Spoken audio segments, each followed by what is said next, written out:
Hunter S. Thompson, who had Saturn and Aries Rising in his chart, in his first house, was a sports journalist who became known for his very unique, subjective approach to journalistic writing, which very much broke with convention at the time.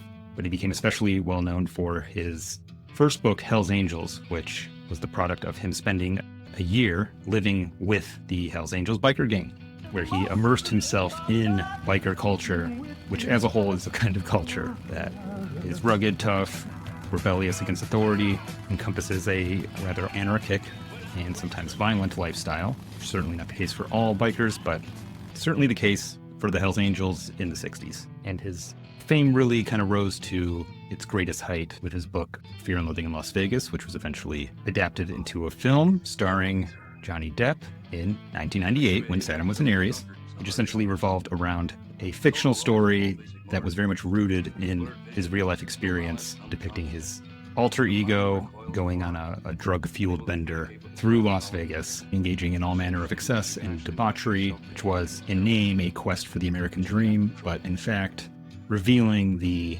hypocrisy and depravity and excess inherent to the American dream. If you pursue the dream of freedom and abundance to its natural extent, you get something that is totally unhinged and rather excessive.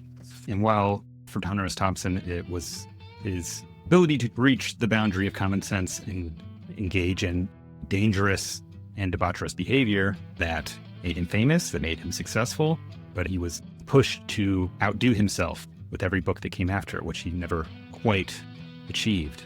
And his process for writing often involved excessive and increasingly large amounts of drugs, which had consequences later on in his life. I have to be a person who does most things to excess. And so it just would, be normal that I'd do it with drugs. I'm pretty selective, and I've learned a lot. Yeah. And maybe I've burnt my mind out, maybe I've gone crazy, maybe I've destroyed myself. But it doesn't worry me too much right now.